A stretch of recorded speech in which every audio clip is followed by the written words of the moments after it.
How you guys doing today? It's Anthony Gangi. Welcome to another episode of Tier Talk. Guys, great topic coming our way today. We're going to talk about policy. Is policy always correct?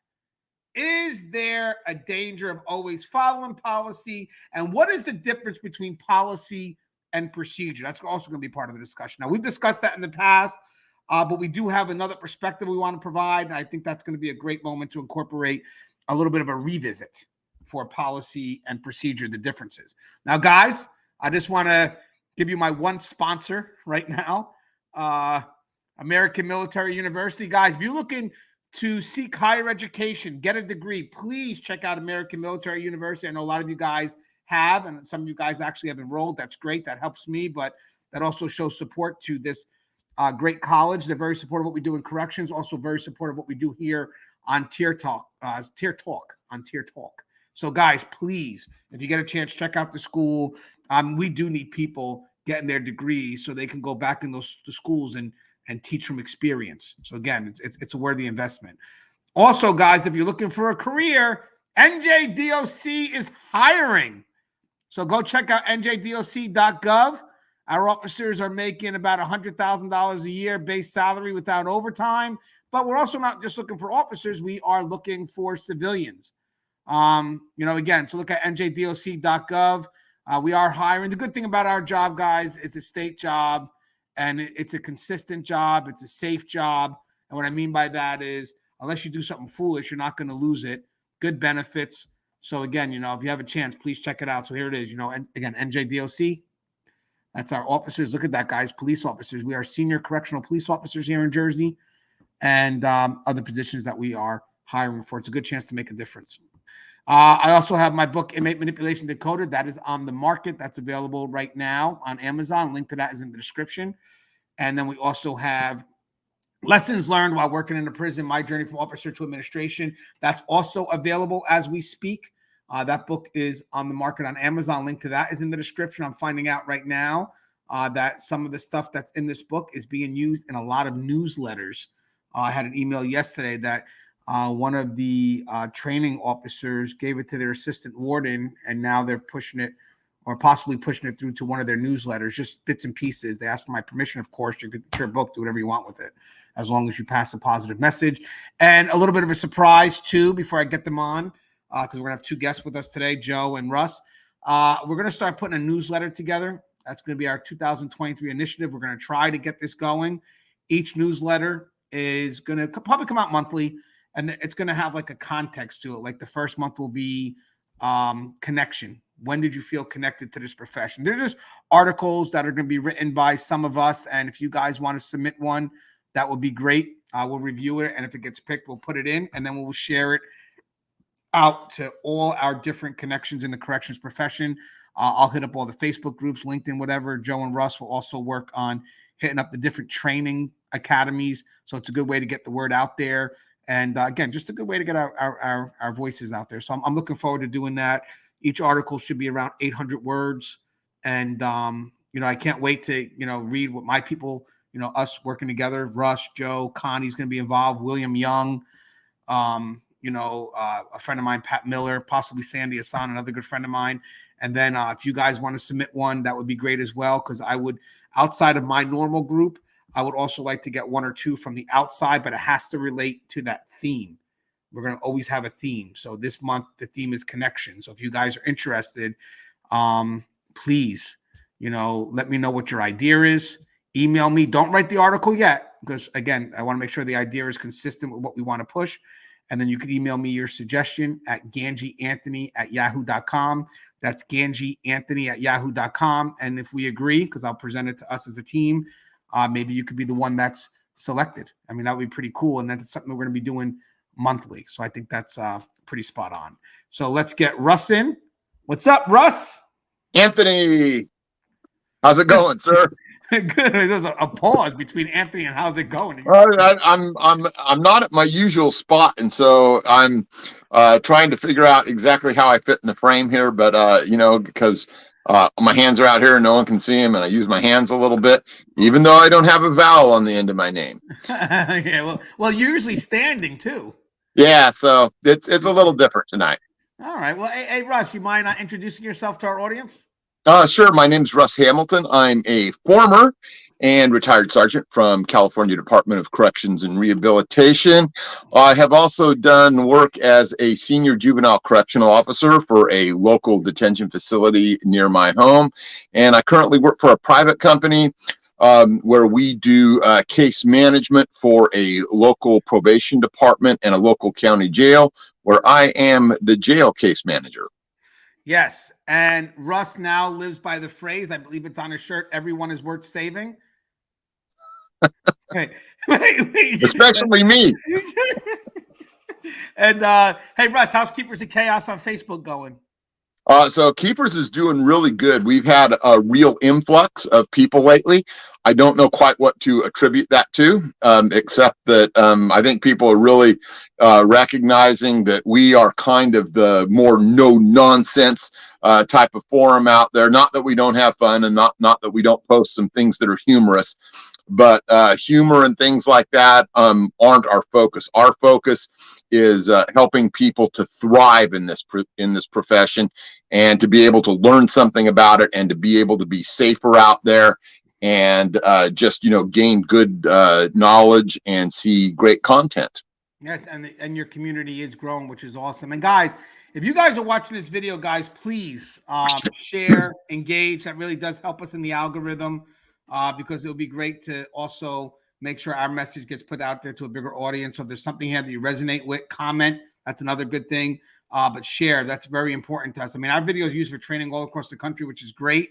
But we still like to have the active engagements in the comments, because believe it or not, even though we've been doing this for me, I've been doing this for over a decade now. I still look forward to those first couple of comments to understand if the show hit its mark. I get back to all my comments, but I love reading the comments, because I can know if the message resonated or if I could do better next time. So either way, just the more engagement does help us out. And we got Joe Pomponio. What's up, Joe? What's happening, guys? Good evening. Good to see you. Hey, Joe, so what's up with you, man? Mind introducing yourself? Sure. My name is Joe Pomponio. I'm a retired lieutenant from the Texas Department of Criminal Justice of 30 years. Got a couple irons in the fire at the moment, so I don't want to jinx it, but it looks like I might be going back into a county gig here before too long. But we'll cross that bridge when we get to it. I am a current panel member with Anthony and Russ, and looking forward to tonight's topic. Wow, you're going to be working for DIFUS? No, it's actually going to be a county jail. Somebody kind of hinted that they were looking for a jail administrator, so I may be putting the uniform back on after all. Well, if you ever need any help, Joe, consider us a team. We'll come down, and when you start cleaning it up, please give me and Russ a call, and we'll come down on Russ's dime, not a problem. And we'll we'll help. Money. So guys, this is going to be, let me tell you where this topic came from. So I was talking to a good friend of mine about an hour and a half ago, and we were discussing officers that work by the book. Now, granted, let me just share a story with you, because when people talk to me, I try to remember from the past, certain incidences that I feel could relate to what it is that we're going to discuss. So I remember when I was an officer, pretty much new to the profession, I connected very well with an officer that really knew policy and procedure. I mean, really knew policy and procedure. As a new person, I was very impressed by them. Just their knowledge of everything about policy. And basically his direction to me was every time I had a question, he would forward me to policy and have me discover, which I thought was great. So I'm not downplaying that. I think that's very important. If I have a question, teach me how to find the answer, 100%. But when there was always a concern, he found himself always going to policy, looking for the answer. And for the most parts, he found it. I mean, he would know how to find it. But then there were some parts where he didn't. And then you would see somewhat of a little bit of confusion. Now, granted, I thought this guy was amazing because of his level of knowledge with policy and procedure. Now, as I've grown in this profession, and now I'm on the administrative level, but I really do believe that even though I utilize discretion as an officer, 100%, I utilized it more and more as I moved up. Because again, as you move up, you get closer to the people that create those policies. And sometimes those policy situations change, and not every policy could apply to every situation. And you could wind up fucking, stressing yourself out trying to figure out where those pieces connect when you should just make a fucking decision and deal with it. So I realized that the people that tend to follow policy and procedure to the point where it becomes their backbone to making a decision. Now, mind you, I'm not telling you not to follow it. If it's something that has a defined route, of course, follow it. But sometimes there could be a moment where the situation, the policy doesn't fall perfectly well, or the procedure, let's just say the procedure may not fall perfectly well. You start to see people tend to get a little bit lost. And now, as I look back from my perspective now, and I look back at that officer, again, great with the knowledge they had, but I believe that the person had limited discretion. And I think if that person was to start to move up, he may not have been as effective, even though he may have known policy like you wouldn't believe. And that could be one of the things that when we interview somebody, that's the first thing we look for. Like, oh, how much do they know policy? How much do they know policy? And, oh, this guy would be great because of how they know policy, or she would be great because she could divine everything about policy. But as you move up, let's be honest with you, I think as you move up, so if you look at it this way, as an officer, let's say this is the scales. Policy is gonna outweigh a lot because, again, front line. But as you start moving up and you start making more decisions and you become a supervisor and you get into administration, discretion's here, policy's here, because everything at that front line pretty much runs automatic. The things that get to you are not going to be policy defined. That's why they're at your attention, because they're going to be situations that are rather ambiguous and people are going to need your assistance. So for those that follow policy to a T and that's like their backbone, be wary, because eventually, if you start to move up, could that be a weakness? And that's what the dialogue is about today. So sorry for that little bit of a long haul. I just wanted to explain. Hopefully I explained it well, but let's start. I'll start with Russ first. And by the way, guys, one last thing. I may shift between policy and procedure. I know they're not the same thing. It's just a habit of it all. Procedure is what gets you to policy, like the completion of policy. So I believe our discretion for the most part comes within the procedure.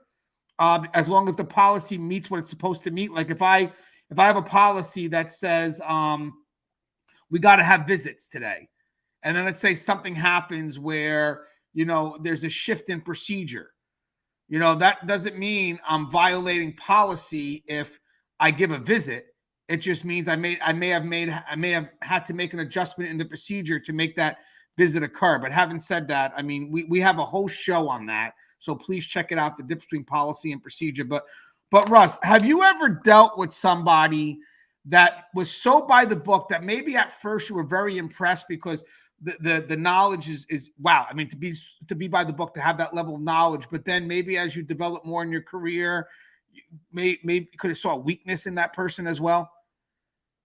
Yeah, absolutely. And that's, that's part of what we start doing when we really start coming into our own as a full size and weight officer or sergeant, and that we start to, understand what the constraints are with regards to policy. If everything that you're going to do is going to always be guided by policy exactly, you're going to find that very constraining. And that doesn't mean that I think that you should just throw policy out the door. But what I mean is that you should be finding a solution to whatever the problem is, and then making that solution comport with policy in the way that you can, not looking exclusively within policy only for whatever that solution is. And sometimes people kind of hamstring themselves by not being able to get outside the box in that thinking and see things from different perspectives. They're very limited, and they only have that one little bit of canon or epistemology or whatever you want to call it, that is only the policy therein. And when we start talking about procedure, procedure can even be worse, because procedure is usually something that's step by step. It's very tactical. And, we use our procedures in order to fall in line with policy.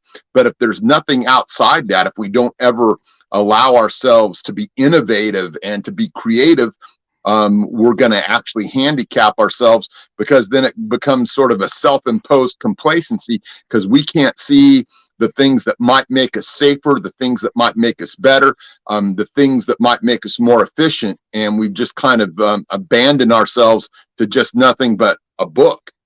Right. Well, and by the way, a couple of things before we get to Joe. So procedure is always going to be the first thing that's affected by a situation. That's where discretion will wind up coming in. I mean, again, very general here, but understand that procedure is what gets us to the end game of policy. You know what policy wants, and right. Anytime there's situations that occur, you know, there should be an exhausted effort to meet the demands of policy through the procedure. But at one point, if you can't, I get it. I tried these measures. I utilized discretion. At this point, I just can't.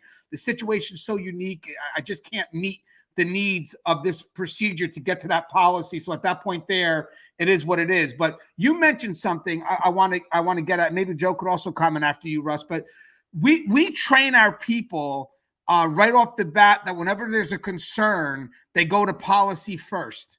That's what we train them to do. Do you think there's a balance in how that should be done? Because, I mean, when we talk about leaning on policy, I mean, is that a strength, as I mentioned? Is that a weakness? Or is there a concern with, you know, training our people right from the get-go that anytime there's a concern, go to policy first? Is there a balance? You know, that's a good question. I think that, you know, I can only expound on it from this particular point here is that, you know, policy and procedure are based on law. Some of that law is administrative law. Some of it's going to be penal code. You know, different states have different things. So I don't want to get too caught up in all of that.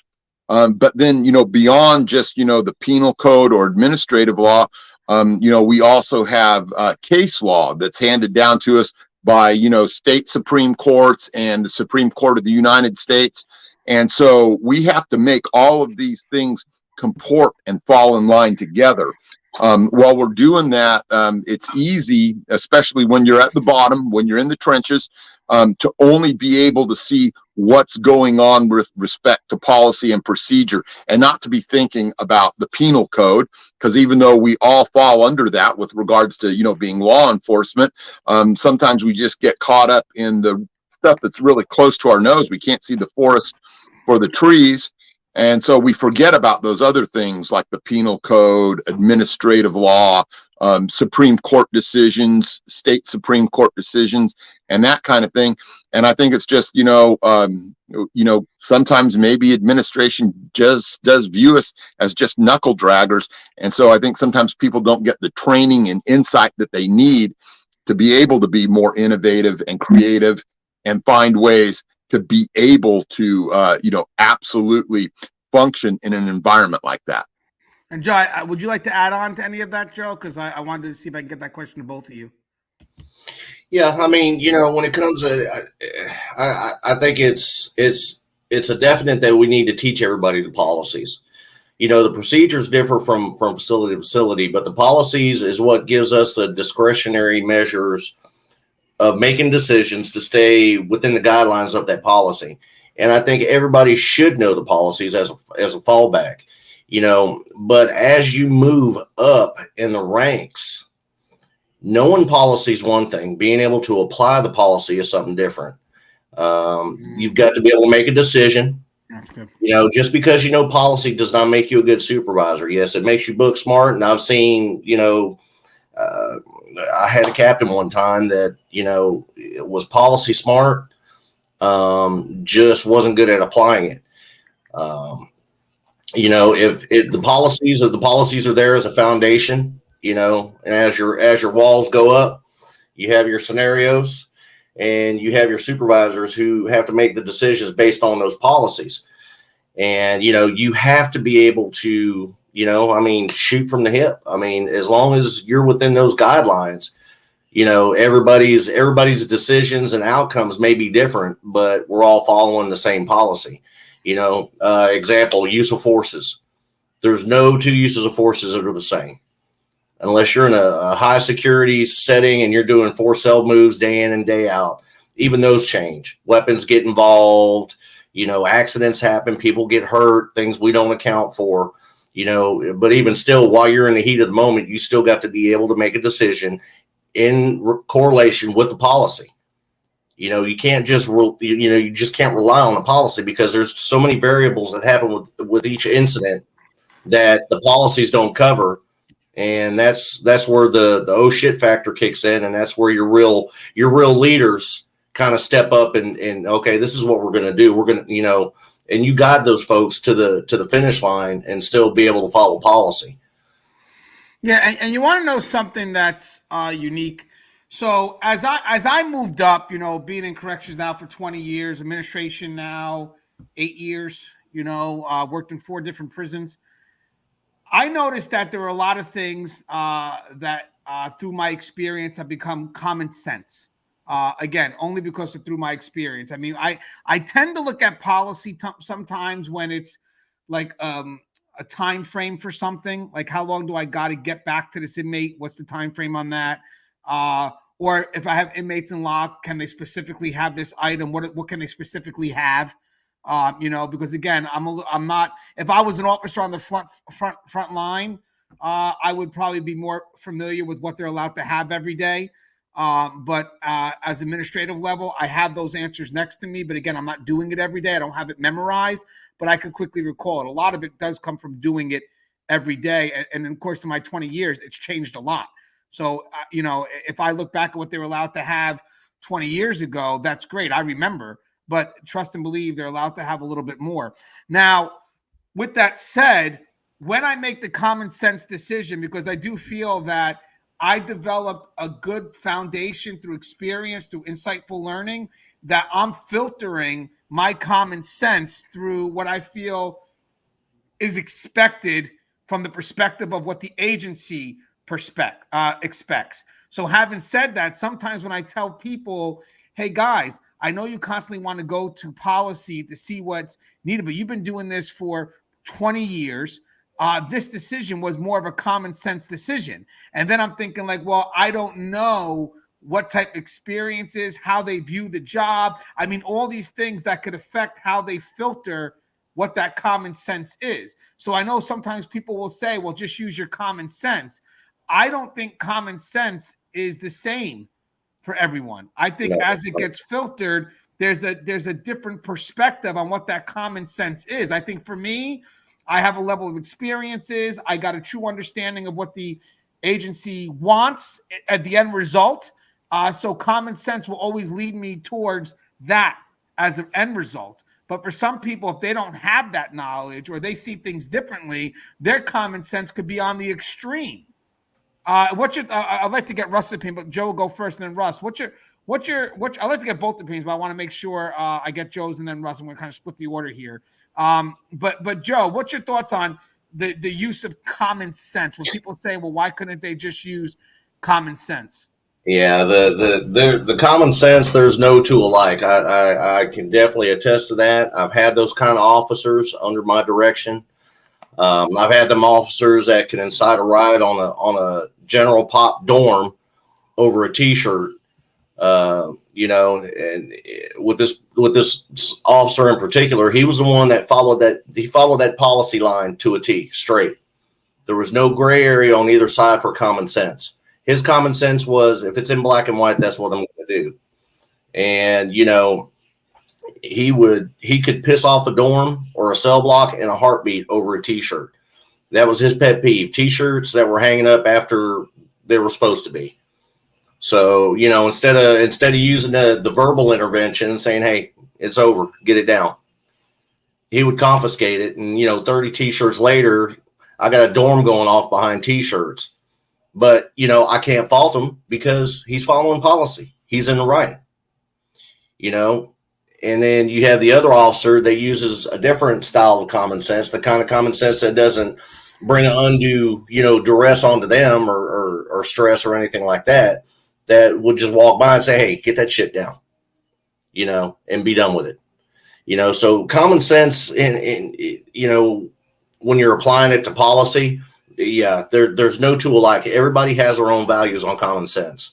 My common sense differs from Gangi's, and Russ's might differ from mine, so common sense and applying, yeah, you have to have it, but, in the grand scheme of things, you have to have it.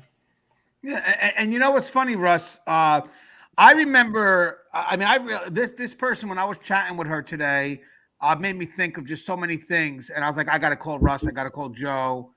This has to be a show today. Because I remember talking to a lieutenant a while ago. He's a great lieutenant, by the way. He was the lieutenant of our training, at least when I was there as an officer. I mean, he's the one that gave me this great advice back in the day. If you're ever thinking about an inmate when you're home, you're already too much involved. I thought that I've taken that with me in my career. But in this case here, I think the aha moment, real quick, is that common sense isn't the same across the board. So we have to be careful when we say that. But Russ, when common sense, because by the way, policies evolve, or the procedures evolve, or policies evolve, whatever, they evolve, right? When common sense conflicts with policy, how do you make a decision? I think that what Joe had going on there was a really great example. In that, policy says, that they're not supposed to have their laundry hanging up, or they're only supposed to have, 2 T-shirts and not 3, whatever it is. The problem comes along with procedure when people kind of read into it and decide that, well, since they're only allowed that, I need to take that down. I need to take it down. I need to confiscate it. I need to do something with it. Well, is there another solution? Is there a more common sense solution? Is there a way to tell these inmates, hey, you guys know you can't have this laundry up here. You know that we see it as a safety threat because, it's against the windows, whatever it is. So, you know what? I'm going to have to bring some things to bear here and make sure that you guys aren't trying to get over on us by doing more searches in this area and finding a way to get compliance without just having a one size fits all cookie cutter approach. The real thing that we're looking for is we're looking for a common sense solution, not a common sense, well, since policy says, since policy says, my procedure must be that I immediately act and I just confiscate everything. So, I love that with what Joe did there, because it's just a really chance to kind of showcase what we're talking about, the difference between common sense, policy, and procedure. Does that make sense? No, it does. And can I add on that? Because I've said this story before, and I think it plays out here. I worked one time on, one time I worked one time. No, I worked in this profession, not more than one time. Yeah, more than one time. I remember when we started getting rid of smoking and we introduced it to the population months in advance, which was great because we knew that this was going to be a big thing and we wanted to get them accustomed to it.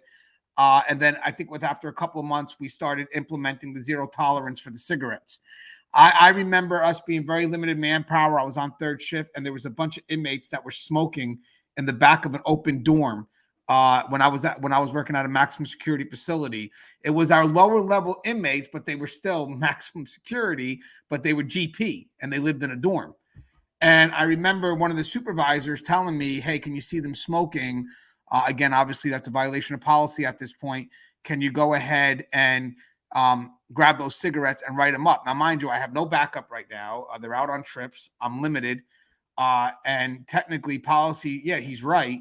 But common sense was telling me, no, I'm not doing that because what's the outcome going to be? If something happens to me or if I aggravate them, I got no backup. And at the end of the day, how do I tell my family that this was worth it?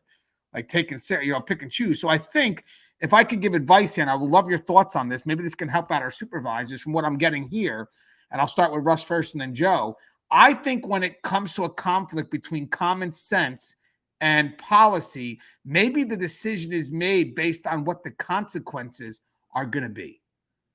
Again, I chose not to follow policy that day because I just didn't have the backup. I didn't have enough people there to help me if something went wrong. And the common sense thing based on that was I get policy wants me to do this, but I also want to stay alive. And common sense right now, I have no backup. Anybody will look at me like, yo, are you fucking stupid? Like, imagine, I've seen this too. Imagine an officer in an understaffed facility in an open dorm of 120 inmates, and they see a phone and they run after the phone with no backup, and they get jacked up and taken off the count. Okay, I get it. You got to get that phone, but was that really the best way to do it? I mean, could that have been a little bit more strategic, or did you just actually make matters worse. So what's your thoughts on, Russ, when evaluating a decision where you think there could be a conflict? I think the conflict starts to come into play. You start to feel the conflict based on what you feel the consequences are going to be if you act in relationship to policy. Yeah, I think it goes without saying that none of us like to deal in trade-offs. Ultimately, we would want to go up there. We would want to, get the cigarettes, be able to take that much more contraband off, be able to, go in there and always get the cell phone. And believe me, I've fought more than my fair share of inmates over contraband before, but that was after having made decisions that I felt, there's a trade-off here. Do I have enough backup? What can I do? And then the time came to make the decision, and it turned out for me. It was still dangerous. Sometimes we do have to fight these guys and whatever. But to just go at it willy-nilly and say that, every time I'm going to be a hard charger and go in there, it's not realistic. And so, on trade-offs like that, can I identify who those inmates are? Can I go ahead and write them the thing, and just say, hey, I wasn't able to get the contraband at that time due to staff safety concerns. The same thing with the phone that you mentioned. Maybe we can wait. Maybe we can, set up. Maybe I can manage to move enough inmates out of the area that I can go get that phone. So while policy is clear, the procedures are things that you may have to adapt on the fly. Yeah. So that's my advice. I'll always say I was a hard charger, and maybe sometimes to my detriment, to be quite honest. But I did learn to calculate and to mitigate risks and evaluate risks at the same time. Hey, Russ, I want to elaborate on something to get your thoughts before we go to Joe real quick. So I want to revisit that because we said it at the beginning, but I definitely want to mention it again, that it's the procedure where there could always be a conflict, because you have to, I think that when it comes to corrections, probably any job, but definitely when it comes to corrections, the end result is what policy expects. So you're never going into a situation without knowing what needs to get done. Where do you need to head? Because you can't go into any of these situations without knowing where you would like that end result to be. Now, granted, if it shifts, it could happen, but ultimately you have an idea of where you want to be. It's just a matter of how are we going to get there? And sometimes I feel that when people start to get confused is in the procedure, because situations change all the time, like we just mentioned. Everything we talked about just now, from what Joe said, what I said, what you said, they were situational concerns. They were situational concerns that really didn't change the end game of policy. It changed in what we need to do, to accomplish that goal. I remember an issue where there was medical and custody in conflict about bringing an inmate in that had a double hernia that we couldn't strip. And, again, the policy is I got to get that inmate medical care. The conflict is in the procedure of doing it. So I think if people first recognize the fact that, like Russ said, the conflict is going to come in the procedure, which requires you to adapt and adjust. So I think it's great where if you're reading policy, really start trying your best to do the what if based on the procedures, not the end game. Based on the procedures of how you get to that end game. Like, if we just said, like, what would happen if you were in a dorm by yourself? Okay, so the procedure says to get the phone. Yes. What would happen if you were in a dorm by yourself? I think playing the what if game that connects to the procedures of it all helps us build discretion. And that's where I think we could really develop some good tools when it comes to being comfortable with, making that decision and moving forward. But Russ, before we go to Joe, would you agree that what we're talking about really is the procedure part? Yeah, it is the procedure part. That is going to end up being, how shall I put this? Sometimes we're going to have to modify that within the spirit of policy, though. And within the range of that moment. And when that happens, obviously, there may come a time where we have to justify that. You bring up something about, moving an inmate into medical and not searching them yet. So what can we do to mitigate what the spirit of the policy says? And the spirit of the policy is in that we're going to keep medical staff safe. We're going to keep the inmates in medical safe, and we're going to keep custody staff safe. So instead of, because we can't search them, instead we're going to, put them into Martin chain restraints, let's say, and we're going to add an extra escort detail, right? So we mitigated the effects of us not following procedure in favor of following the spirit of the policy. And sometimes that's just, necessary. And people that constrain themselves so much by policy and procedure, and not being able to see that there's times where you can't necessarily comport with it, they're shortchanging things, because ultimately what really matters is that safety and security. And also one of the things, though, that's not in favor of that is that when we do things that aren't normal to policy, sometimes people have forgotten why those particular parts of a procedure exist, because something bad happened along the way. An example of something that went wrong, and the correction was in that procedure at the moment. Yeah, and guys, just to kind of get to Joe with this one, real quick, sometimes you have multiple policies in play at once, and you're going to have to identify on the fly where the priority is. Cell extraction into a force med, let's say, or a cell extraction all of a sudden to a medical code. Understandings. I don't know if there's much discretion there. That may be more of a common sense when you have multiple policies happening at once, and you're going to have to identify where that priority is at that moment if things tend to shift. Like a cell extraction to a medical code, you may have to eventually pull back on that use of force and get medical in there, and that's a common sense decision.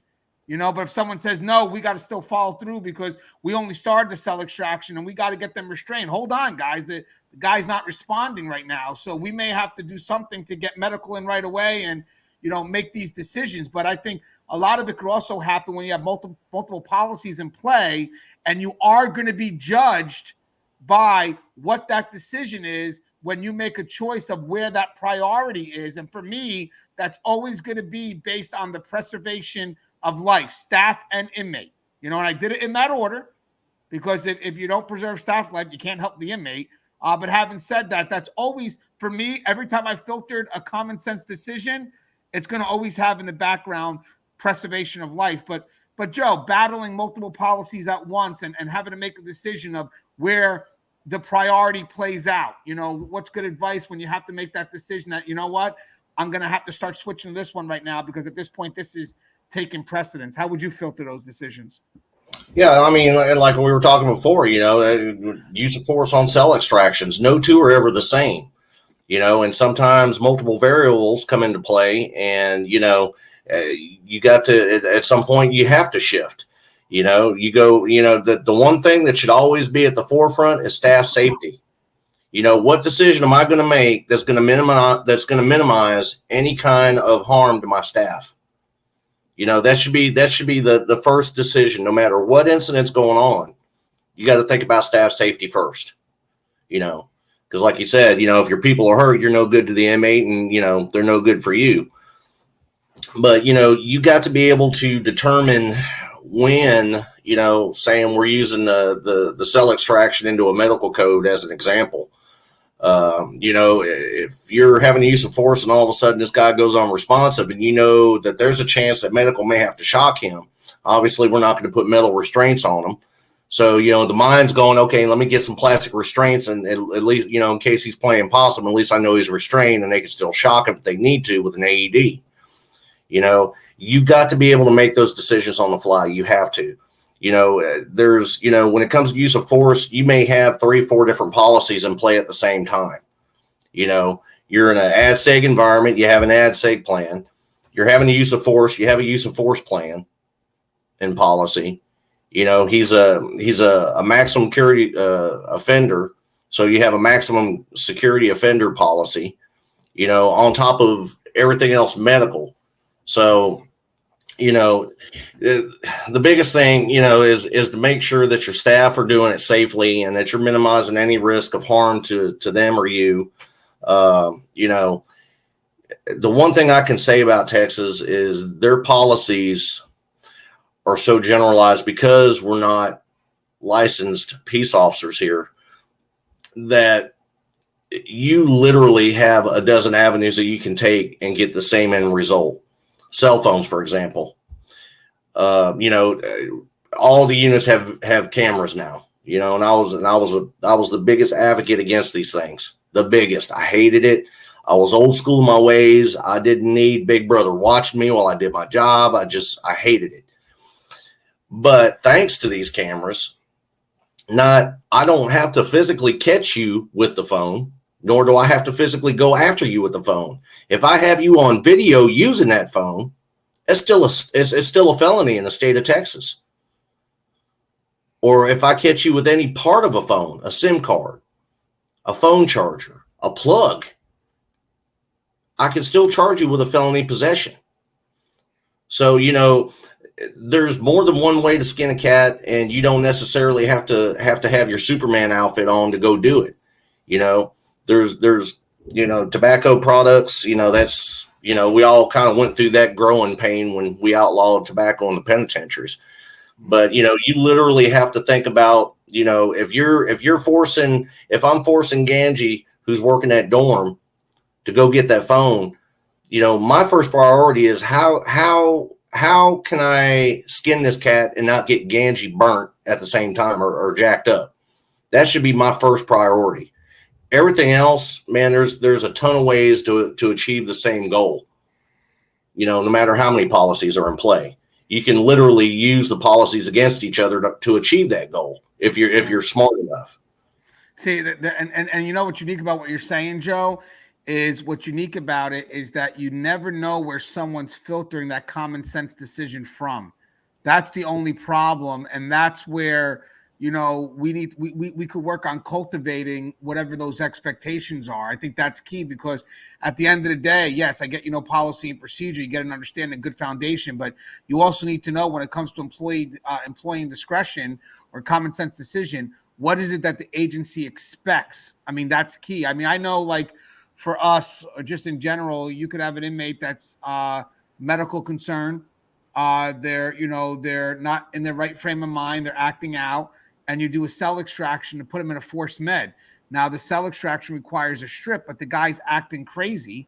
Am I going to do the strip and then place him in the chair, or do I want to just put him in the chair real quick, get the shot, and then do the strip afterwards if need be, whatever it is? I mean, it's like, well, the cell extraction says this got to get done first. You got to do the strip right now before you put him in the chair. It's like, yeah, but my objective is I got to get this guy medicated.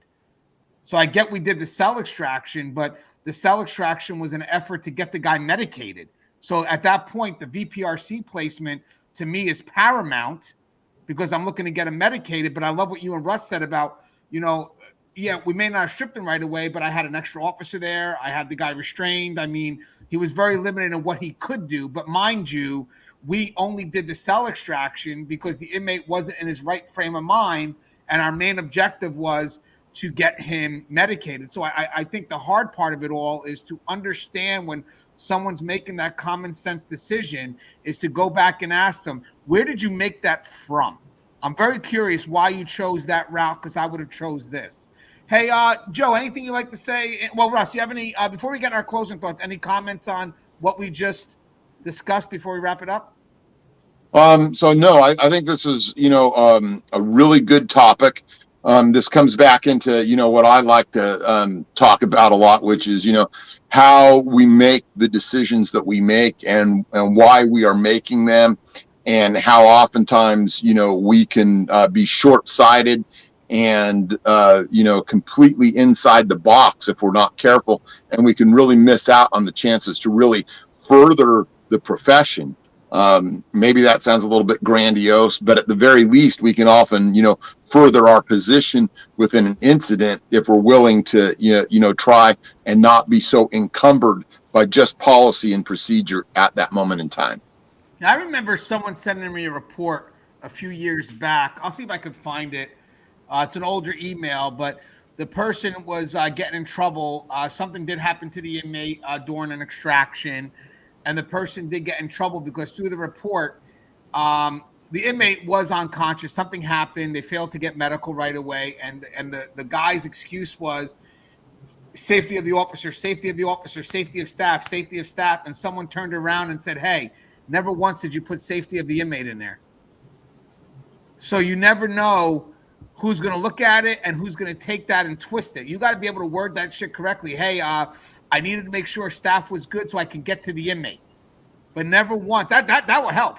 Again, I need to make sure staff is good so we can get to the inmate. Make sure they're good. But this was just strictly safety of the staff, safety of staff. And at the end of the day, you got an inmate that's unconscious, and you're not telling me that there's any concern for the inmate. So like we said before, safety of staff, and then we can help the inmate. You see what we did there? You know, we gave staff the priority in their effort to help the inmate. So the inmate's not forgotten in that priority to help staff. Hey, Joe, any closing thoughts? Sure. Really kind of twofold for the supervisors. You know, as long as you guys are within the framework of policy, don't be afraid to make a decision. Make that decision, stick with it, and go with it. You know, there's no supervisor that's ever been promoted that walked into the job and was perfect. We all became good at our jobs because we learned through trial and error what worked and what didn't work. So don't be afraid to make that decision. Don't be afraid to make that decision, A, because you deserve to be able to make that decision, and B, because of the fact that you have a shift of staff that you need to lead and they look to you for guidance. You know, just keep the policies and procedures in mind. Don't use them to the T. Use your common sense and make sure you're always thinking about your staff, you know, safety-wise. For the officers at US, you know, I know there have been officers that looked at their supervisors and said, man, Lieutenant Pomponio is scary. He didn't want to go in there and get that guy's phone. Or he didn't want to go in there and go get that tobacco from that inmate. You know, one thing you guys got to keep in mind as officers is that our first job is to think about your safety. Your safety is paramount to us. You know, we may not have gone in there and got that thing because you're working 4 dorms as an officer when you should only be working 1 because we're short-staffed. Is it worth you getting hurt to go get that 1 cigarette? Is it worth you getting hurt to go get that 1 phone? You know, these are decisions we have to make. And we ultimately make them, you know, based on the safety of our staff and our numbers at the time. So don't think for a minute that just because we don't go get that phone or that cigarette right then and there at that moment, there's a reason behind it. So don't get tunnel vision. Look at the big picture. You know, if you're in there fighting 120 offenders over 1 cigarette, I'm the only supervisor on duty because we're that short-staffed. And I have 5 other officers who can't respond because they can't leave their priority post to come help assist you. You know, you don't do yourself any good and you don't do us any good. So just remember, there's always a reason, there's a rhyme and a reason to the decisions that we make. And it's not always because we just don't want to. It's because, you know, we want to make sure that you go home to your family, that you walk out of the gates of that penitentiary the same way you walked in. Yeah, and Russ, before your closing thought, I want to mention thing because Joe made me think of something. Guys, just another side piece of advice, whether side piece. Just another piece of advice. Sorry, guys. Oh, late night. Yeah. Hey, guys. We talked about the chasing of contraband, and maybe we'll do another show on that. We've covered it multiple times, but sometimes people go after contraband because they want the glory, as opposed to, you know, what really is the right thing to do, which is to get that out of the facility. It's not about putting your name on it. And sometimes people get so blinded by that want to get that recognition to finding that contraband so they can put their name on. I found this phone, and they'll run into some stupid situations motivated purely by recognition. I mean, literally, I want to be recognized and whatever it is. Guys, it's strategic. I really don't give a fuck who finds the phone as long as the phone gets found. I mean, that's the key. So if it's not strategic for me to get it when I see it, then Russ will get my back tomorrow. And hey, Russ, great job. Thank you for helping me. I appreciate it. I just couldn't get my hands on it today. But there are some that literally don't want Russ to get it or don't want you to get it because they want to get it. And they're the ones that make foolish moves. And then we all get caught up in the back. And then I've actually have said to officers, like, really, like, was that really worth doing it at that moment, at that time? Honestly, that could have waited. And then their excuse will always be something superficial, like, well, I wanted to get the phone because you didn't know who they were calling at that moment. Right. But they could have made those calls because we don't even know how long that phone was there. Trust me, I want that phone too, but I want to be safe in getting it. So again, for those that seek the recognition, be careful because you're going to put yourself into some hairy situations and then we have to respond. And then you just put us in hairy situations. Russ, what's your closing thoughts? Any thoughts on the chasing of the contraband real quick before you, because I know on that one. Yeah, I'll be glad. I loved the chase. I mean, that for me was my number one thing all the time, day in and day out. How can I get the contraband? But I wasn't so blinded by it that I would, like not tell people how I was doing it, or I would not, say, hey, you know what? If you go down to such and such building and go in there and those first two cells on the right or whatever, you're going to come up. I was always willing to share. And the reason for that is because ultimately I knew that safety and security relied on more than just me making the play all the time. But you know what? There were some people though that they didn't even want the glory. They wanted to completely cut me out of being able to do what I did. And so when you're chasing it, I'll tell you this: it's dangerous. Is there a trade-off between safety and security and some risk management things? Certainly there is. The thing I will say is this: I like to believe, and whether it's true or not, I can't tell you, that I was smart enough to make the right decision most of the times. And so when you have enough experience with chasing that contraband and so forth, you'll get there. But just don't be so invested in it that you can't put a stop to it and say, today's not the day that's going to happen. And Russ, any closing thoughts on the topic itself? I just wanted to get that. Hey, the topic itself, man, I really liked this. I think that we really kind of jived together and we're able to, present some things. This is proof that what we do is not just knuckle dragging. It's not just some rote thing that we memorized and, at 8:30 we pass out breakfast, at 10:30 we pass out mail, and then at 12:30 all the inmates go to bed or whatever it is. This is a thinking man's game. And in order to keep us safe and secure, and that's inmates and staff and the public alike, we have to be thinking individuals. And I think that this program demonstrates that. I think that all of us have contributed in that way tonight, and I hope the public sees it. Like that. And my closing thought, guys, is like kind of just to piggyback off them, is that this is a profession where you're going to have to make decisions. And granted, we never once told you not to follow policy and procedure. We basically said that it may not, the procedure, let's just say, because I know we interchanged it, but we did also tell you that there's a bit of a difference, may not be easily applied to that situation, so, being able to utilize discretion, because in the end, for those that constantly seek the policy for every answer, they're going to come up short, and God forbid they move up, because in the end, the further you move up, you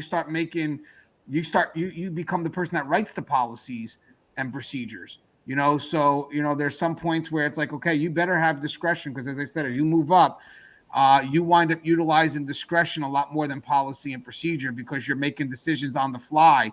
And then as long as you know what the end result is, that's always key. And that's what policy wants, which is the end result. The procedure is where it could vary. But when you move up, you are going to make your decisions on the fly, and you'll just have to, justify it. But if you don't make that decision because you're too busy flipping through the pages, hoping that you can get a cheat, and right now, people are wondering, like, yo, Gangi, you're going to give us a direction? You're going to give us a direction? Nah, because as I said, I learned later in my career about something early on in my career. The person that I envied so much for really knowing policy and procedure, I envied I envied this person as a whole when I should have envied only that part of it, because that's a part of something I strive to be, but that's definitely not the whole thing, because if that when that became that person's whole world, they lost out on the power of discretion. So again, I envied a part of it, but at that time when I was younger, I envied all of it, thinking that was where I needed to be. As always, guys, the show is tiered off. If you haven't, please subscribe, interact, engage, comment, hit that bell. Bell's going to notify you every time I post up a video. Stay safe.